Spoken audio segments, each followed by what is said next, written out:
So I think the bike's ready. So let's go through my setup. And bikes and other gear in adventure racing is a lot like opinions. Everybody's got one, okay? So this is the way I like it. You guys might come up with some better ideas and I'll change it up next time. But for now, this is how I'm doing Ecuador, okay? So first of all, it is a stump jumper. It's been around, I think I got it in 2017 maybe. It has been in all of the actual expedition races I've done. I like the bike, it's durable. It is a little heavy, not very expensive. I'd say off the shelf, they were usually about 3,000. On long expedition races, I like having the full suspension because it's kind of like a little bit like a Cadillac on the back end, so it takes a lot of the stress and pain off your body. Some people ride hardtails, and yes, it's lighter and all of that.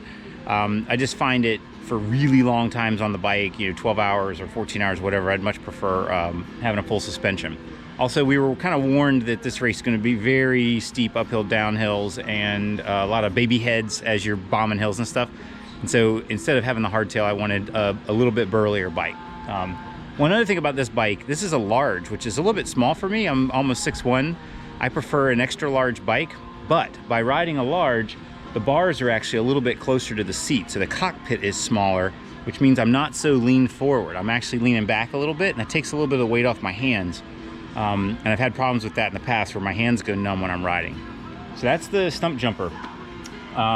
It is considered a trail bike, so it's not a cross-country bike, so it's going to be a little bit more raked out in the front, a little bit more burly shocks, and a little bit more suspension than you would have on a normal cross-country bike. But I bought a cross-country bike for adventure racing, and I broke the pawls in the back and on the Shenandoah Epic. So I've decided I'm only going to go with pretty burly bikes from here on out.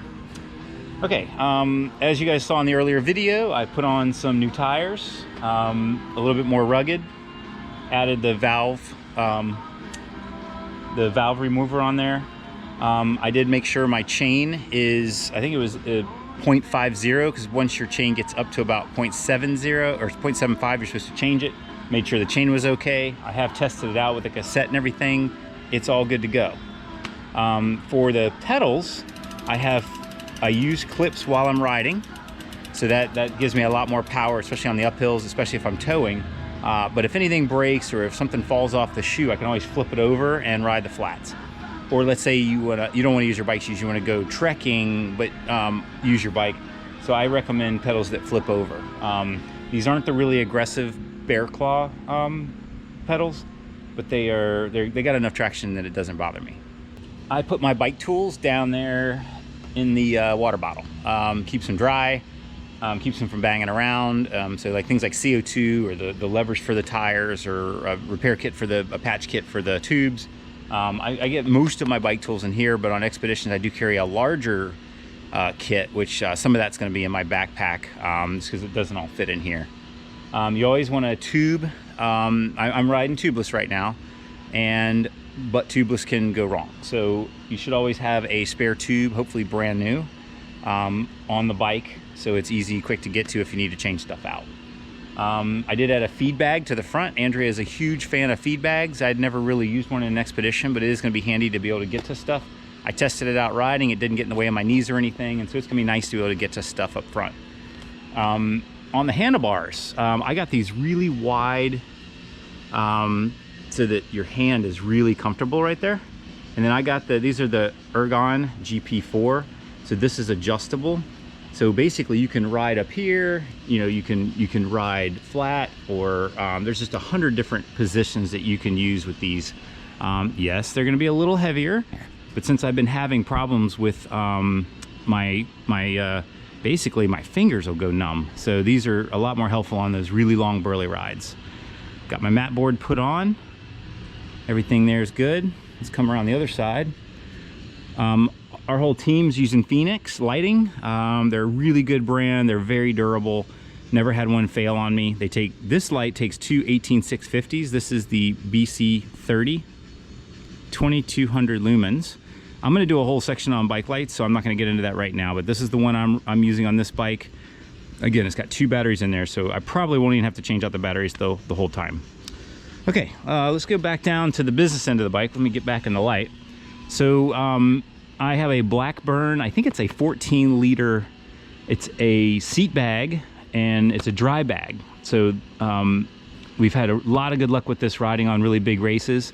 The beauty of this is when you get to the TA, you can just pop this out and grab this and put it in your pack and go, right? You don't have to repack anything. You just take this out, you put this right in your backpack and you're good to go. So this is your dry bag for the race.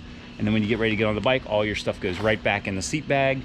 It takes just a couple minutes to put it on there, but gosh, it is so nice not to have all of that weight on your back for so long. So I'm gonna be carrying the water on my back, which is probably gonna be 3 liters when I'm fully loaded, maybe a little bit of food or stuff like that. But basically I'm only gonna have a pack, water, rest of the stuff is gonna be on the bike. So I think that's gonna work out really well. With the Blackburn, they recommend at least 8 inches on a full suspension bike. So I have had no problem with my tire on the full suspension hitting this, because there's at least 8 inches right there. The other thing, I'm gonna ride a little bit higher PSI because I am carrying weight and I know I got the weight back here. So I'm gonna adjust this and make sure that I pump this up before the race so that I don't wanna be sagging as I'm in this race. When I adjust this, I'm gonna do it fully loaded. I'm gonna have all of my gear on here when I sit on this, because this has an auto thing. So you pump it up to like 300, press the button, and it goes, and it lifts the bike up. So I want all the weight fully loaded so that it properly does the sag on that. So it's super important. Also, same thing on the front. You're gonna wanna check your pressure on your front. One other thing to be prepared for, and I'd read this somewhere, and I'm not sure how true it is. You want to let a little bit of the air out before you get on an airplane, just because I think the hold is not really airtight, so it's open to the pressure. And so once you land and get your bike back and everything, go ahead and reset your pressure so that it's perfect, just so that nothing happened on the airplane. Another thing is sometimes the brakes, if you have air in your brake lines, when you get off the airplane, one of the brakes won't work, but after you fiddle with it for a while, ride around, it usually gets itself sorted out. Of course, a bike computer, you always want one of these. You want to get those dialed in very accurately. Sometimes you can use the code that they give you. My preference is you take if you go to a craft store or like a fabric store, you can get a metric measuring tape that's flexible, and you literally measure the tire when it's fully inflated, whatever inflation you're going to use for the race, fully inflated. You're going to come up with a number like, I'm going to see what my number is. You're going to come up, it's usually a 2000 number. So on my stump jumper, it's 2320, and what I did is I wrote it on the map board. So if I'm riding my stump jumper, I know how many, although I just changed the tires out, but I know what the diameter is, so that then if I change the battery on my cat eye before a race, I can go dial in the correct diameter, and that way I know my tires are in my bike computer's dialed in every single time.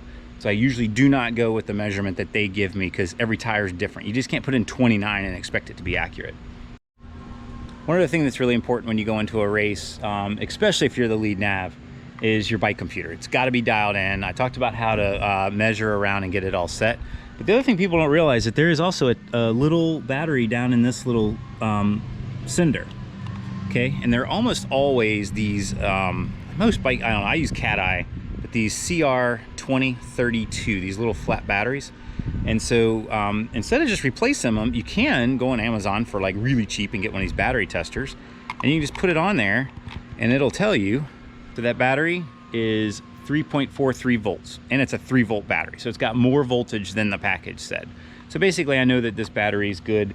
I don't have to change it out inside the thing. So but either way, check your batteries before you go into a race. The last thing you want to do is have a bike computer that's either intermittently working because it's too hot or too cold or whatever, or it stops working. That would be miserable. So the other thing you can do, they're pretty light, so you could carry an extra one with you, maybe put it in your medical kit, and that way if you had a failure, you could always add it in there. But that's why you got to put the measurement on top, because if you don't have your measurement, then your bike, when you replace the battery, you lose all the settings. Of course, a little bike light. Phoenix makes a rechargeable bike light, but since we're in an expedition race, I want to be able to change out the batteries. And I don't think they have one that has interchangeable batteries. So I do use just a standard Bike Planet kind of easy bike light. You always want to back up in your bag, because bike lights seem to get broken off really easy. The nice thing about Blackburn also, like right here, that's the Phoenix light. I've got that on there as a backup. So if I needed it, I zip tied it on there. So I'm gonna have this charged before I go, and then this will be my backup just in case this goes bad. Next up is the tow cable. So I did the same thing that AR on AR. If you look at that, the website that Adam's got going on, it's super cool. I used a medium-sized dog leash, so I think it can handle like up to 40 pounds of dog. I cut it short. What I did is I came back to where what's about the distance that I want somebody following me. So you basically want to measure from the front tire to your back tire, because you don't want them too close, right? We're not in road bikes where you're right on each other. So you want to give about 2 or 3 feet between the two tires. So if I hit my brake, she doesn't run into me, or he doesn't run into me. And so I added this, this is marine bungee cord that you can get at like a Lowe's or Home Depot or marine store. So it's stretchy.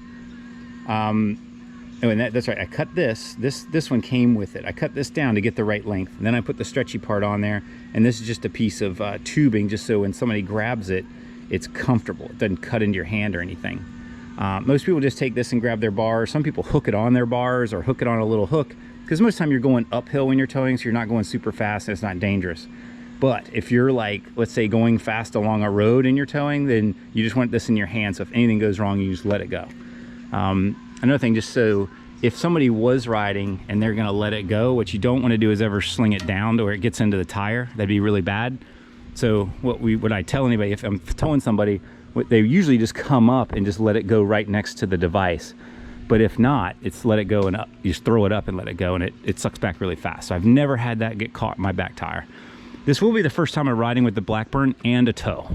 I was able to get it to work on there. I'm not sure if it'll get in the way much. I'm not expecting to tow because we've got a really strong team, but I always like to have it just in case. Of course, you could have a failure on any of these bike parts, and all of a sudden now you're towing just to get the bike back. Okay, I think that is basically my bike setup. Andrea's bike's back there, but it's about the same. She's riding full suspension 29er, tubeless tires, Phoenix light, although she's got the one with one battery, I mean. She's using the feed bag, and then she also has a Blackburn, exactly the same Blackburn I have. So both of us are going to be riding with all of our weight in our back, or all of our weight on the bike to keep our backs fresh. Okay, that's my setup. Hope you enjoyed it. Let me know if you have any questions, or put it in the comments and I'll try to answer them. If anybody's got a better idea than this setup, let me know, because I'm sure there's some people out there with some opinions on whether it's a hardtail or a different bike bag or where to put the tools. Again, everybody's got their system. This is my system. I'll let you know how it works after the race.